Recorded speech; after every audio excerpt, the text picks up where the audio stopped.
Hi, good day everyone, and welcome to one of the last topics in our subject seminar in contemporary issues and trends in education. I will be discussing policy recommendations for specific educational issues. I am Jennifer M. Star, and once again, good day, Dr. Victoria Naval and dear classmates. We have three issues to be discussed and what could be the policy recommendations that have been implemented for those issues.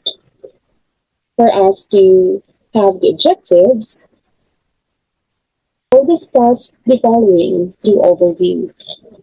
First, the Philippine K-12 curriculum, followed by the Technical Vocational Education and Training, or the TVET, and the LGU's local education governance. Let's first have the overview of what a policy is and why it is needed to be recommended. What's the importance of having policies and how it can be applied in practical usage in education. A policy is a deliberate system of principles to guide decisions and achieve national outcomes.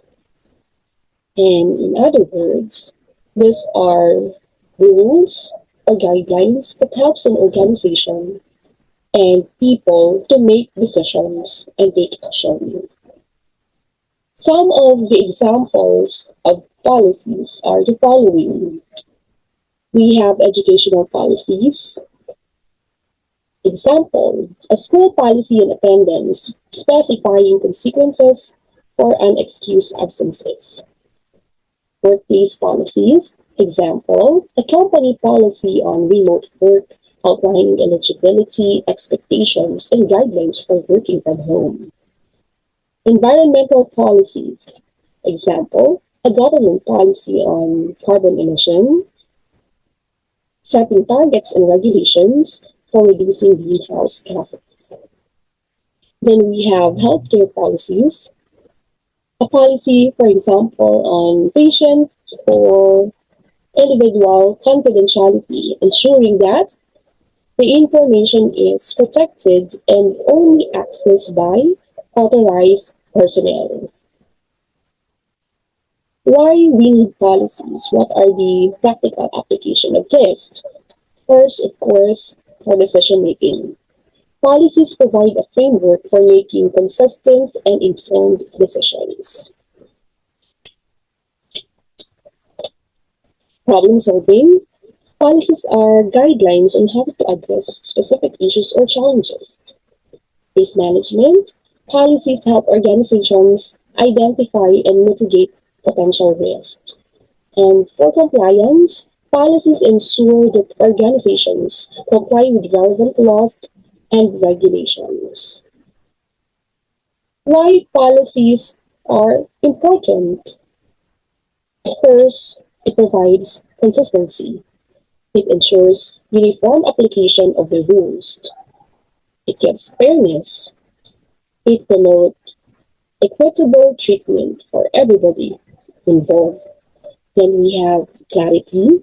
It provides clear expectations, accountability. It establishes responsibility for actions and efficiency. It streamlines processes and decision making. Now let's have the first topic, reimagining the Philippine K-12 curriculum. The K-12 program in the Philippines is governed by various DepEd orders, Republic Acts, and other policies that aim to enhance the quality of basic education. These legal and administrative frameworks ensure that educational system is responsive to the needs of the students and aligned with international standards. We have some of the supporting policies for K-12 implementation. First, we have Republic Act number 10157, or the Kindergarten Education Law. It mandates that students should be enrolled in kindergarten by the age of 5 before entering grade school. Then we have Republic Act number 10533, or the Enhanced Basic Education of 2013. It is the law that institutionalized the K-12 basic education program, extending the Philippine basic education cycle to 12 years and requiring curriculum reforms aligned with developmental and global standards. Then we have DepEd Order number 21, series of 2019, or the policy guidelines on K-12 basic education program, which provides a comprehensive policy framework for implementing K-12 basic education program across all key stages, from grades 12, or should I say kindergarten to grade 12, aligning curriculum, instruction, assessment, and monitoring with DepEd policies. Then we have DepEd Order number 10, series of 2024. It is the policy guidelines in the implementation of the Matatag curriculum. This recent order updates the K-12 policy by introducing the Matatag curriculum for kindergarten to grade 10. It amends the policy guidelines on K-12 program from DO 21 series of 2019, specifying minimum standards, phase implementation, and alignment with national goals, foundational literacy and numeracy, 21st century skills, and inclusivity as one of the features. Then we have DepEd Order number 12, series of 2024, or the amendment to DepEd Order number 10, series of 2024. So this order provides flexibility for schools in the implementation of the Matatag curriculum, allowing adjustments in instructional time and structure based on local context and capacity of the school. It supports schools in operationalizing the revised curriculum to be more effective. So there, DepEd Order number 12, series of 2024, is the last policy that DepEd is following from the phases of implementation of the revised K-12 or K-10. As defined earlier, K-12 is the kindergarten and the 12 years of elementary and secondary education, covering kindergarten, 6 years of elementary, and 4 years of junior high school, with 2 years of senior high school. So what is the objective? Primarily, the program, the curriculum, is to provide sufficient time for skills mastery, develop lifelong learners, and prepare graduates for tertiary education, middle-level skills development, employment, and entrepreneurship. Why there are some revisions or adjustments in the curriculum? Some of the feedback and findings from studies and recommendations from agencies and experts find the following areas for improvement, since there are still parts that needs to be improved. So the following challenges are encountered. Skills mismatch. We can see from our K-12 curriculum before that the curriculum is not producing the quality graduates that we aim for. Graduates often lack the specific skills demanded by employers, leading to high rates of underemployment and unemployment. Second, even though the K-12 is implemented, there is still curriculum overload. The curriculum is perceived to be broad and shallow, covering too many topics, ensuring deep understanding of mastery is not possible, since the essential competencies are still many to master. Then we have found out that there's an inadequate teacher training, since many teachers are not adequately trained to deliver the curriculum effectively, particularly in specialized areas such as STEM and technology. Still, it has been found out that we have insufficient resources. Schools often lack the necessary resources, including textbooks, the updated one, technology, and infrastructure to support effective curriculum implementation since budget for DepEd before were not as big as other agencies. Then we have lack of engagement. The curriculum fails to fully engage students, leading to decreased motivation and academic performance. Out of the following issues, we have noted the policy recommendations. That's why K-12 Matatag curriculum was updated to revise K-10 curriculum. So what were the issues addressed? First, the prioritization of foundational skills. Recently, we focused on literacy and numeracy since it has been found out that learners has no mastery in the basic foundational skills of literacy and numeracy as supported by different international and national assessments like the PISA, PhilErie, Carla, and the like that DepEd or schools are submitting from the beginning of the school year, middle of the school year, and end of the school year.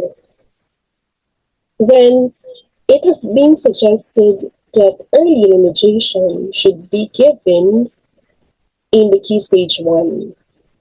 One of the best indicators of early remediation is the implementation of the ARAL program that is focusing on the foundational skills of learners, wherein they were given tutors based on their needs.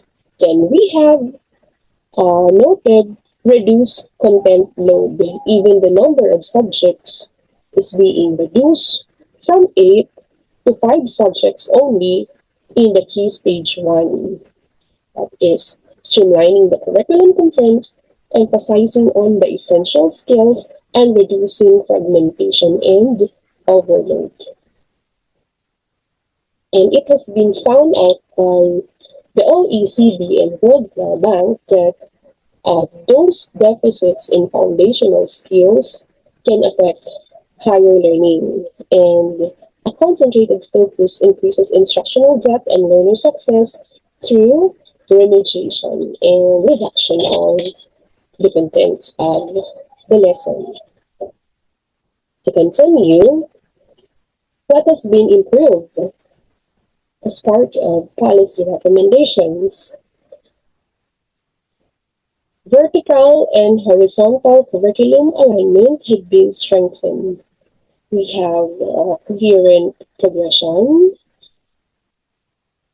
We can note that the competencies across grade levels were built from the key stage 1 up to key stage 3. So the topics and the competencies were built logically and meaningfully from the simple to the complex. And there's a continuation of the learning we have from the key stage 1 up to key stage 3, ensuring that there's a mastery.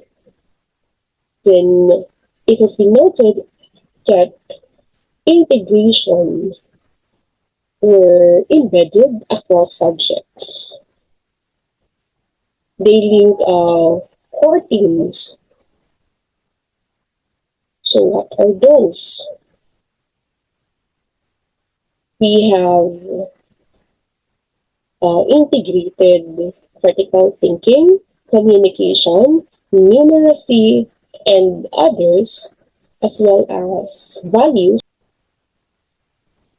Let's continue integration across subjects.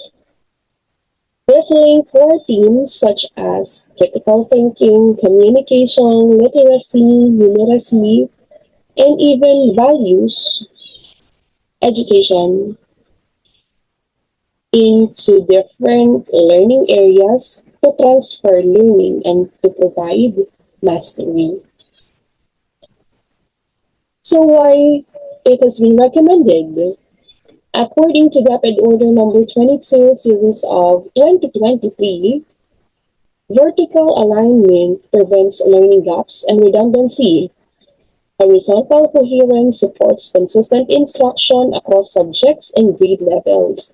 That is uh, been found out from repeated studies on how to address learning gaps among our students.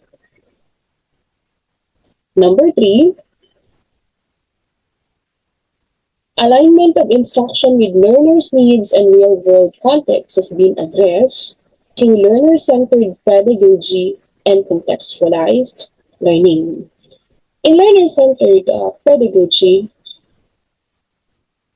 the schools are encouraged to promote differentiated instruction that could respond to the different types of learners that we have, as well as to their multiple intelligences and development levels. So the focus of instruction is on the different types of learners, meaning different strategies can be applied to different types of learners, and we no longer do the one size fits all approach. For contextualized learning, in schools, we promote contextualization, localization, indigenization, wherein learners were given more topics and materials that are relevant to them. These are the materials and topics that were usually part of their daily lives. So this promotes real world context. Means educators believe that learners would learn best if they are activating their prior knowledge and connecting it to what they will be learning. And yes, it is supported by Darling Hammond in 2017, stating that learner-centeredness and contextualized approach improve engagement and retention. That is how learners would benefit. They will learn more and engage more if it is responding to their needs and they can relate with on real-world context. Number four, embed learning recovery and acceleration. We have structured interventions and data-driven identification. One of the best features of the revised K-10 curriculum is the remediation. It is not just a remediation, but a structured one.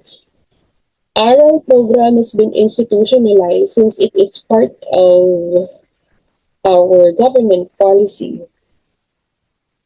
and it is part of the regular curriculum delivery and not just an add-on, since one of the goals of the department is to strengthen the foundational skills, and oral program is one of the best indicator that we are moving and making such problems one of our top priorities.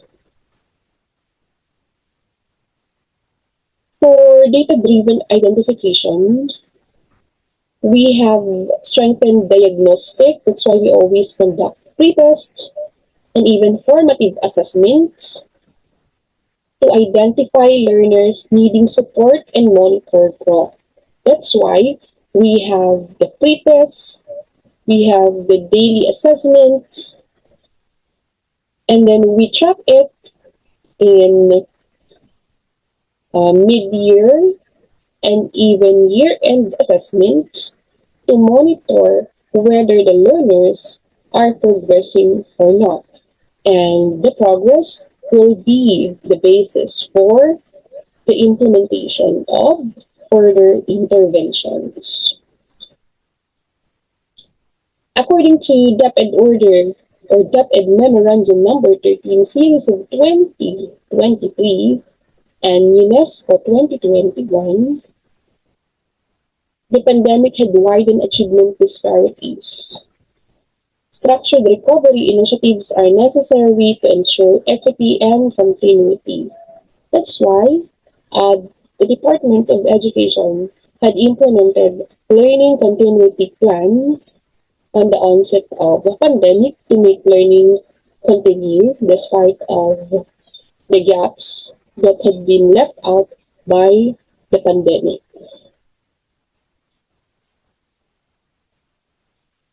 Number 5, strengthen assessment quality in use.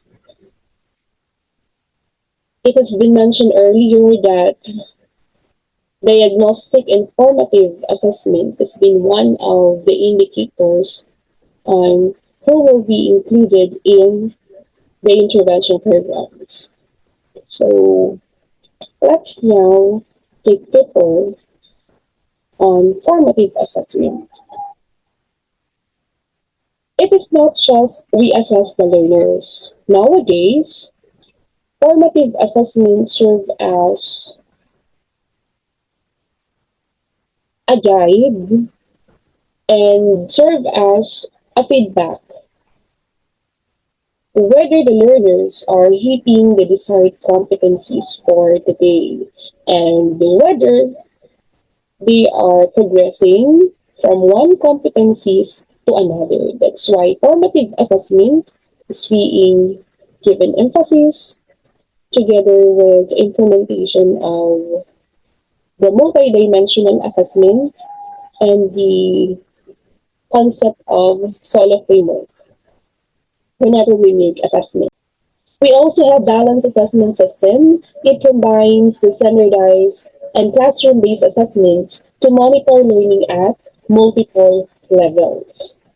So they're standardized with the National Achievement Test or Early Language Literacy Assessment or the NTI, the different national tests that DepEd is conducting together with the classroom-based assessments that are in the form of quarterly examinations and even quizzes that learners answers or answer every day.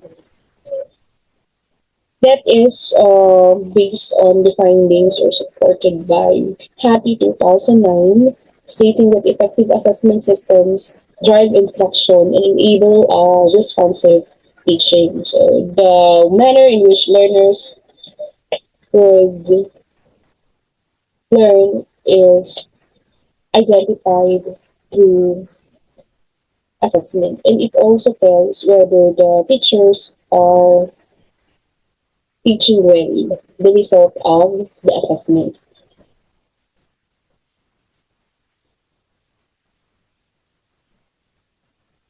Let's continue. Enhance teachers' professional development. We cannot use from the revised K-12 curriculum implementation that teachers were given more trainings and they focused on giving professional development on remediation, pedagogy, differentiated instruction, diagnostic assessments, and curriculum delivery. So those are the main focus of the professional development initiatives nowadays. Then collaboration through collaborative learning structures, Under DepEd Order Number 35, Series of 2016, learning action cells are institutionalized in the Department of Education as one of the professional learning initiatives. Since lab sessions are personalized, school-based, and of course free, since not all teachers or educators can attend to division, even region and national training. So those are cascaded, the topics are cascaded through learning action cells in school. And it is also backed up by the same DepEd order, the 35 series of 2016, stating that teachers are central to curriculum implementation. Continuous support improves instructional quality. For us to improve the way we teach, we should be engaged more in professional development initiatives. Seven, foster stakeholder engagement. Parent and community support is also stressed by engaging parents and communities in learning support and enforcement outside the classroom, and multi-sector partnerships. The school or the organization leverage partnerships with LGUs, NGOs, and private sector to support materials, tutoring, and engagement. So this is done especially during Brigada Escuela and Upland Balik Escuela, and will run through from the opening of classes up to the end of the school year. So this is a year-round actually, not just during the opening, but a year-round basis. Then we have engagement enhances accountability, resource mobilization, and sustained support for learners, as stated by the Republic Act number 9155, or the Governance of Basic Education Act. What are the other changes or improvements of the curriculum? Equity and inclusion is being strengthened in our revised K-10. We support vulnerable learners by ensuring that there is an access to accommodation, remediation, and differentiated support for learners with special needs. And as mentioned before, the Department of Education releases special allotment or special fund for those learners with special needs. They receive a certain amount where they can be assessed by specialists to identify what type of needs they are or they have, and provide support based on the medical result they have from the test given to them. So remediation or intervention is provided based on the result of the special assessment that they have. Reduce barriers to learning, so that can be done through addressing psychosocial, socioeconomic, and access barriers by having coordinated school support systems. So emphasizing education for all, that's one of the features, equity and inclusion. According to Sustainable Development Goal number 4, equity is essential to inclusive quality education and aligns with DepEd's mission and international frameworks. Then we have the institutionalizing of evidence-based curriculum management. This can be done through continuous monitoring, establishing systems for curriculum evaluation and improvement, and use of data. Make decisions based on performance data, learner feedback, and accountability reports. And according to DepEd Order number 22, series of 2023, systematic evaluation ensures curriculum relevance, responsiveness, and impact on learning outcomes. That's why the implementation of the revised K-10 curriculum is being monitored and evaluated in three phases. Last 2024, phase 1 happened, We're in kindergarten in grade 1 together with grade 7 was implemented. Then based on the evaluation, phase 2 had been improved with grade 2, grade 3, grade 5, and grade 8 implementation of the revised K-12 curriculum. And for the phase 3, the remaining grade levels will be implemented in the revised K-12 or K-10 rather. And the adjustments were based on the performance data and the feedback they get from the end users, specifically the teachers, the parents, the learners, and everyone in the DepEd community. Then last, integration of 21st century skills. The salient features of the curriculum that has been revised is the enhancement of critical thinking and problem solving, wherein most of the lessons were geared to develop learners' analysis, creativity, and real-world problem-solving skills across subjects. And digital literacy is for preparing learners for technological competence and responsible digital participation in the advent of the artificial intelligence usage. And this year, under Project AGAP AI, or others would say AGAPI, the Department of Education will integrate the use of artificial intelligence among learners and teachers as part of the curriculum. So let's see how digital literacy will further be improved with this DepEd's 2026 project. Contemporary workplaces and global citizenship require these competencies. Curriculum must reflect these demands. So in summary, for our first policy recommendations that have been implemented, prioritization of foundational skills such as literacy and numeracy, curriculum coherence and real-world alignment, institutionalized learning recovery, strong assessment practices, teacher capacity building, stakeholder partnerships, equity and inclusion, and evidence-based continuous improvement were part of the transition from the original K-12 to the revised K-10 curriculum. So here are some of the key takeaways for this. Reimagining the Philippine K-12 curriculum is essential for preparing students for success in the 21st century. By focusing on core competencies, skills-based learning, technology integration, industry collaboration, and community engagement, this policy recommendation aims to create a more relevant, engaging, and effective education system that empowers students to achieve their full potential and contribute to nation's development as stated by DepEd's mission, vision, and objectives.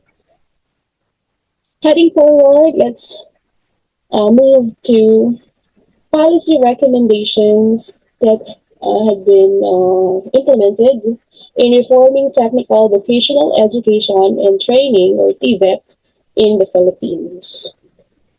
Let's first define the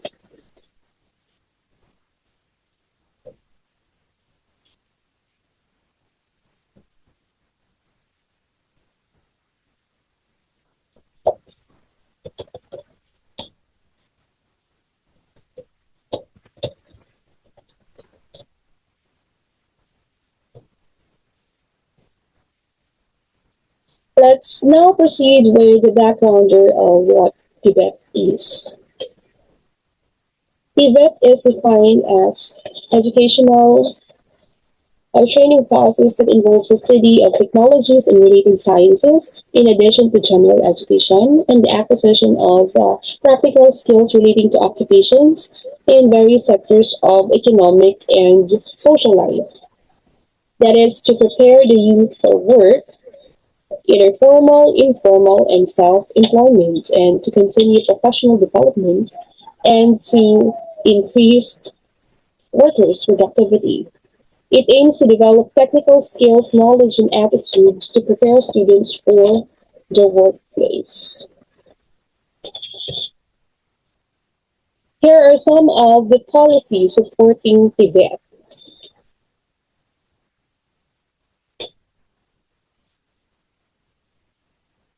Republic Act number 7796, or the Technical Education and Skills Development Act of 1994, or the TESDA Act of 1994.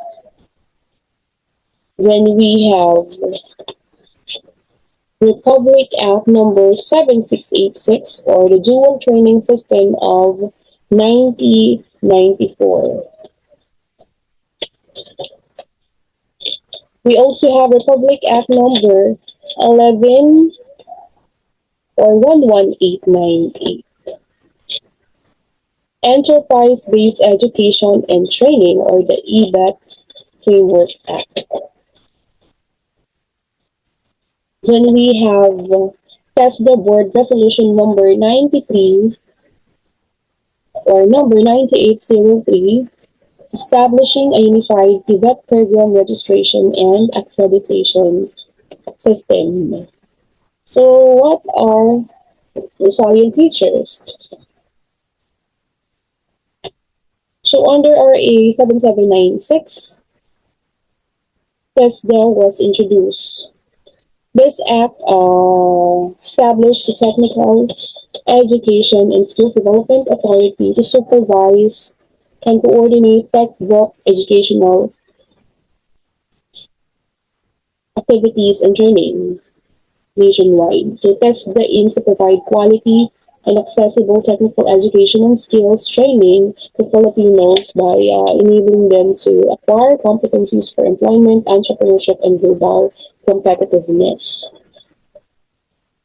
Then for the Dual Training Systems Act of 1994, or the RA 7688, this act strengthens manpower education and training in the Philippines by institutionalizing dual training as instructional delivery system of technical and vocational education and training.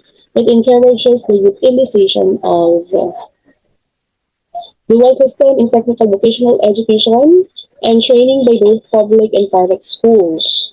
The dual training system combines in-plant training and in-school training based on training plan collaboratively designed and implemented by an accredited dual system educational institution or training center and accredited agricultural, industrial, and business establishments. For RA 11898, Enterprise-Based Education and Training Framework Act, this act seeks to institutionalize enterprise-based education and training programs to address skills gaps and mismatches in the labor market. It promotes collaboration between educational institutions and industries to provide students with relevant and practical experiences. The IRR was signed in 2025, so it is one of the latest by TESDA Director General Jose Francisco or Kiko Benitez, together with key government officials, industry leaders, and education stakeholders. Then we have TESDA Board Resolution number 98-03. This is the establishing the Unified Tibet Program Registration and Accreditation System. This resolution establishes a Unified Tibet Program Registration and Accreditation System which shall be in consonance with the pursuit of quality technical vocational education system. Why this needs for improvement?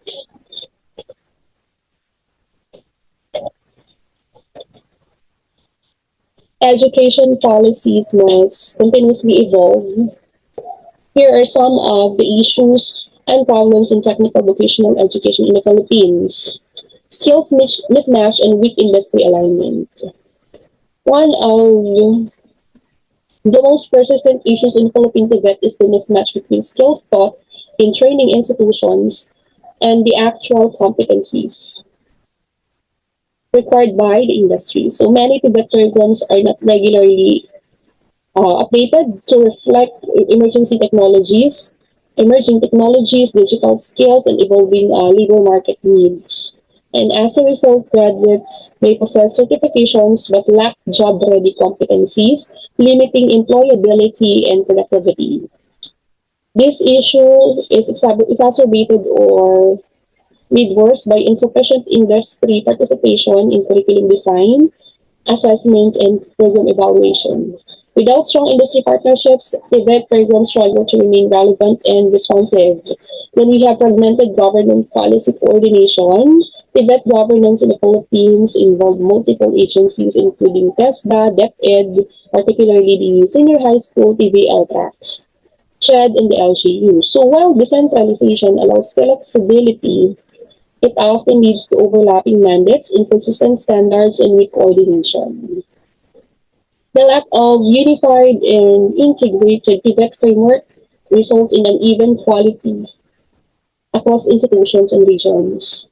Policy coherence is needed to clarify roles, harmonize qualifications, and streamline certification and accreditation processes. Then, limited access and equity issues.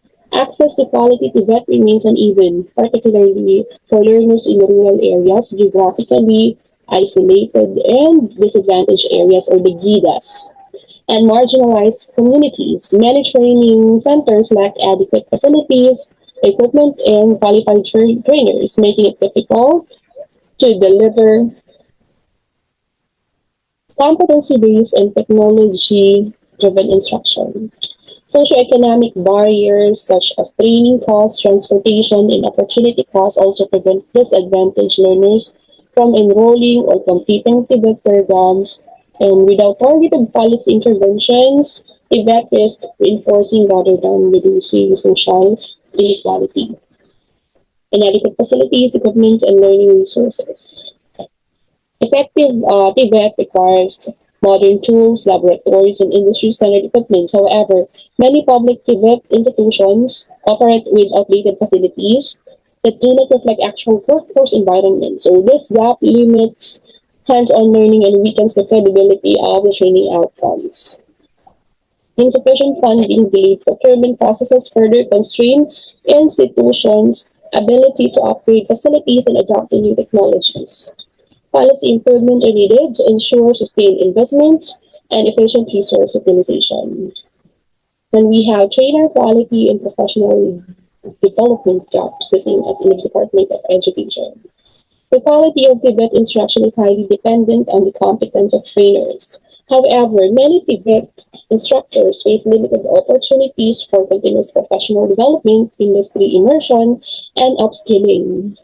Some trainers possess technical expertise but lack pedagogical skills, while others have teaching experience but limited exposure to current industry practices.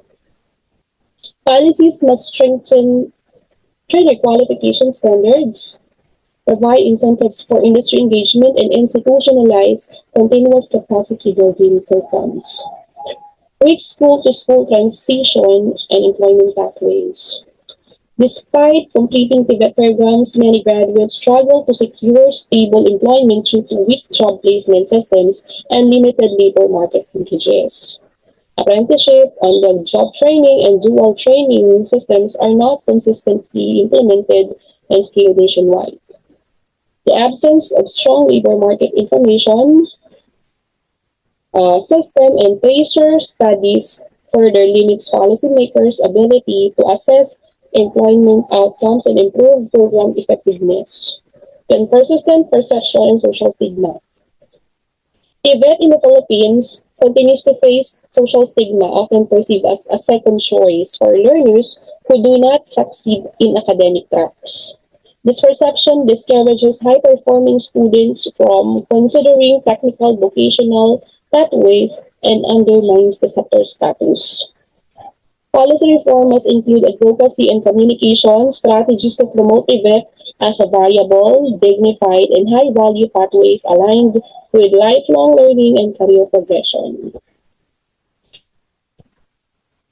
So, what are the policy recommendations to improve TVET that had been implemented already?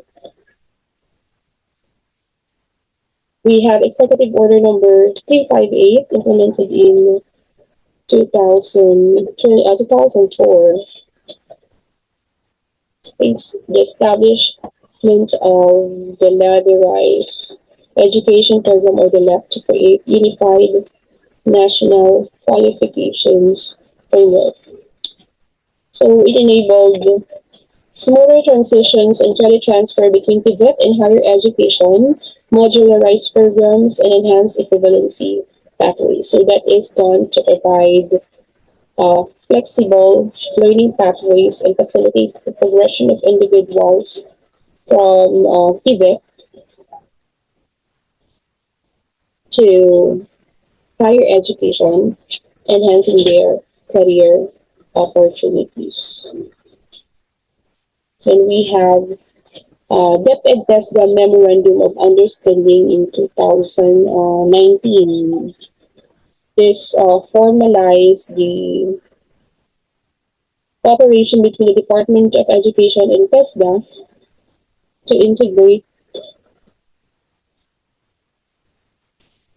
TVET into basic education, and this harmonized technical vocational education and skills training within basic education, particularly for senior high school technical vocational livelihood programs.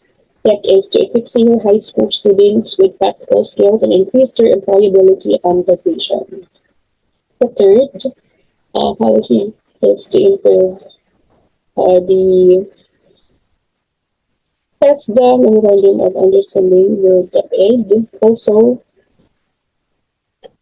it's a repetition. Let's proceed to interagency coordination and basic education integration. Through Joint Memorandum Circular 2024, the agreements between DepEd, TESDA, INSHED, and DOLE to improve assessment for senior high school TVL learners. So this enhanced learner quality assured assessments for senior high school TVL learners and embed TVET more deeply into senior high school tracks, creating ladderized career pathways. This is to ensure that senior high school TVL graduates are competent and ready for employment and further education. We have also policy recommendations to improve TVET in terms of strategic and long-term planning. The National Technical Education and Skills Development Plan is a medium-term strategic plan developed by TESDA to guide the direction of TVET. It is through NPESDP 2018 to 2022 that focus on quality TVET for all, increased access and industry alignment. And we have NPESDP 2023 to 2028 that aims to create an area-based demand-driven TVET system emphasizing workforce relevance, lifelong learning, quality assurance, and equity. The rationale is to provide a roadmap for TVET development, ensuring that programs are aligned with the national priorities and industry needs. Fifth one is executive and administrative reforms. Executive orders affecting TESDA's governance. Executive orders that shift TESDA's administrative supervision across agencies that is supervised by the Department of Trade and Industry under Executive Order number 67, Series of 2018 to strengthen industry alignment. And it is reverted to the Department of Labor and Employment under Executive Order number 5, Series of 2022, that is to streamline workforce and training policy coordination. This aims to improve the policy alignment with labor and industry demands, ensuring that TVET programs are responsive to the needs of the economy. Next is the modernization and expansion initiatives. That's 2020s.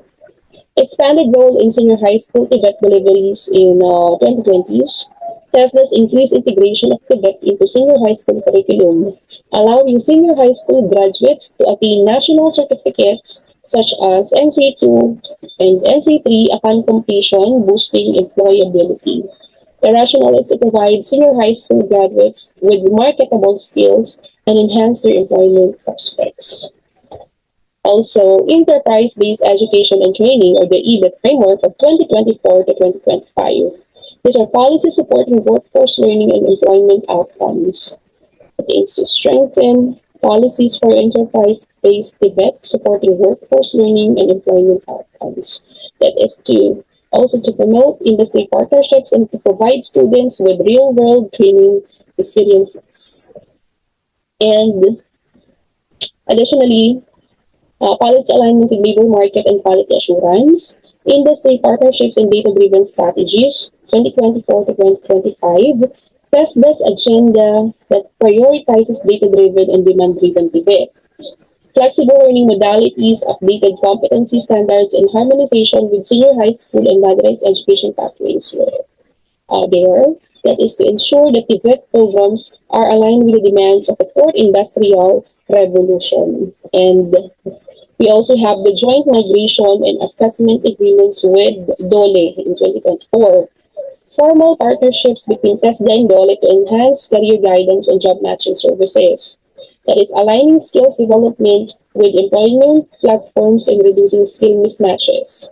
That is to improve the efficiency of the labor market and ensure that individuals are trained for in-demand jobs. So, out of those, what can we get from there? The key recommendations from the policies made are establishment of National Tibet Coordination Council to streamline governance and ensure alignment with industry needs, implement a flexible competency-based curriculum that is regularly updated based on labor market analysis, promote industry partnerships through incentives for companies offering internships and apprenticeships, invest in modernizing Tibet facilities and equipment to reflect current industry standards, and enhance teacher training and professional development to ensure instructors possess up-to-date skills and knowledge.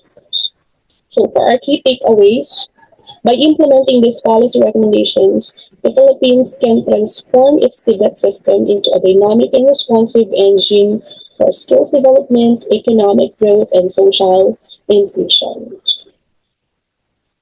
Let's proceed to the last topic, strengthening local education governance, empowering LGUs for enhanced educational outcomes. So what are the policies supporting our local education? We have the 1987 Philippine Constitution. It states that the state shall protect and promote the right of all citizens to quality basic education at all levels and shall take appropriate steps to make education accessible to all. So it mandates that Congress shall enact a local government code which shall provide for a more responsive, accountable local government structure. Then we have the Republic Act number 7160, or the Local Government Code of 1991. It says that provinces, cities, and municipalities share responsibility with the national government for establishing and maintaining educational facilities. This empowers LGUs to exercise powers and discharge functions necessary for the efficient and effective provision of basic services and facilities. So this also mandates the creation of provincial school boards and city school boards, as well as creation of municipal school boards, which are responsible for determining the annual supplementary budgetary needs for the operation and maintenance of public schools within the province, city, or municipality, recommending the annual budgetary needs of public schools to the local chief executive and the local legislative council, authorizing the disbursement of funds allocated for the operation and maintenance of the public schools, and approving the programs and projects for the improvement of quality of basic education. This grants municipalities the power to appropriate money for the construction and maintenance of public school buildings and grants provinces the power to appropriate money for the construction and maintenance of public school buildings as well. Let's continue RA 9155, or the Governance of Basic Education Act of 2001. The Secretary of Education shall exercise general supervision over the operation and activities of the public and private schools in the country. So this is also in line with this. The Secretary of Education shall have authority to supervise all educational institutions and ensure access to promote quality, equity, and continuous improvement of the basic education. And it also defines the roles and responsibilities of the Bureau of Elementary Education and the Bureau of Secondary Education, now the Department of Education, including the development of curriculum and instructional materials. Then we have DepEd Order number 64, series of 2003, or the guidelines on the implementation of the revised guidelines on the allocation and utilization of special education fund. This rapid order provides guidelines how the special education fund, which is mandated by the local government code, should be allocated and utilized. It clarifies the roles and responsibilities of the local school boards in managing the special education fund and ensuring that it is effectively supporting education programs and projects.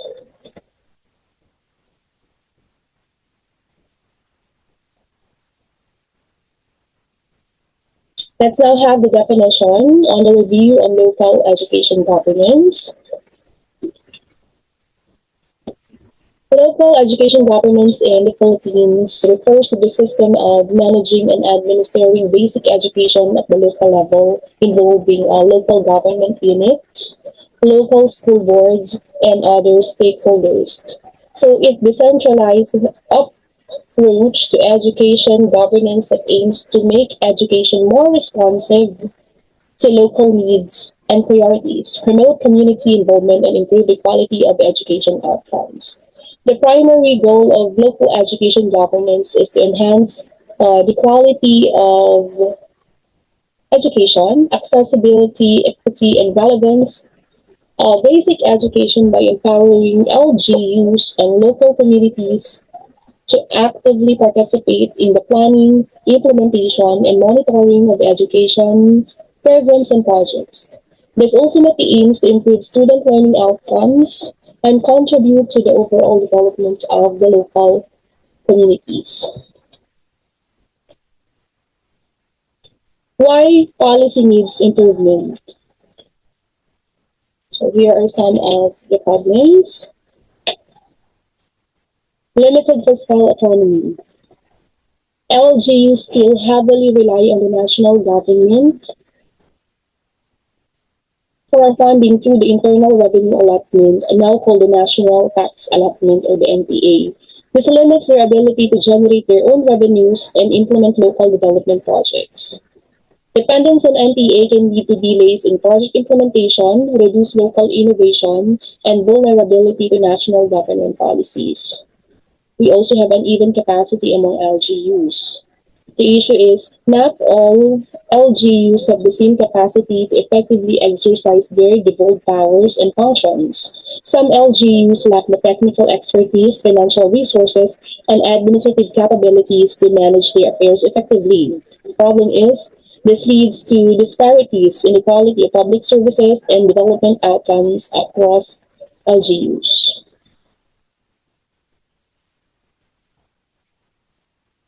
Overlapping and unclear mandates. The issue is there are still some overlaps and ambiguities in the mandates and functions of the national government agencies and LGUs. This can lead to confusion, duplication of efforts, and conflicts of jurisdiction. Problem? This hinders ineffective coordination and collaboration between national and local governments, cascaded to schools. Then, limited citizen participation. While the LGC promotes citizen participation or the school participation, the mechanisms for meaningful participation are not always fully implemented or effective. This will lead to lack of transparency and accountability in the local governance. It can undermine the legitimacy of local government decisions. Then, political interference or influence is also a factor.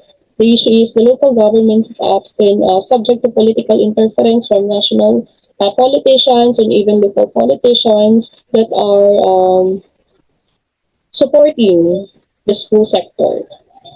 This will lead to patronage and prioritization of political interest over the needs of the schools or education sector, since the support for this under the local government code is from the government down to the school level.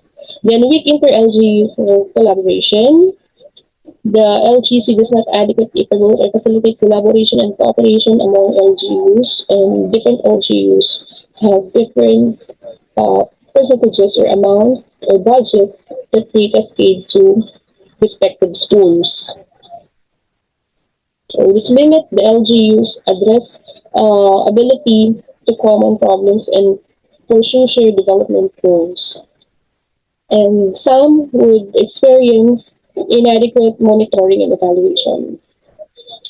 The lack of effective monitoring and evaluation mechanisms to assess performance of LGUs under the Special Education Fund is also one of the issues. So the problem, it makes it difficult to identify areas where LGUs need support to hold them accountable for their actions. And need for updated provisions. Because there are some needs of the school that were not covered by the policies under the local government code of the Philippines. So the LGC was enacted in 1991 and some of the provisions are now outdated or inconsistent with the current realities in the Department of Education. So this necessitates amendments to the local government code to address emerging challenges and opportunities in local governance, specifically the giving of the funding of the government for the school through SEF, Special Education Fund. So now, here are the policy recommendations on local government so that others had been implemented from time to time or in the earliest time. So what are those? Increase ERA or the MPA share and its impact on Special Education Fund. As mentioned earlier, the ERA or the MPA is the share of the LGUs from national taxes. The Supreme Court ruling clarified that the ERA or the MPA should include all national taxes, not just those collected by the BIR. So a portion of this increased share goes to Special Education Fund. LGUs have more funds available in their SEF to support local schools. Potential for increased investment in teacher training, school infrastructure, learning materials, and other educational resources. To provide LGUs with their financial capacity to address the needs of their school boards and improve the quality of education. Another is the LGU authority to supplement teacher salaries and benefits. That's why we have what we call locally funded teachers, since they are funded by the LGUs through Special Education Fund. While the national government primarily handles teacher salaries, LGUs have the authority to supplement these salaries and provide additional benefits.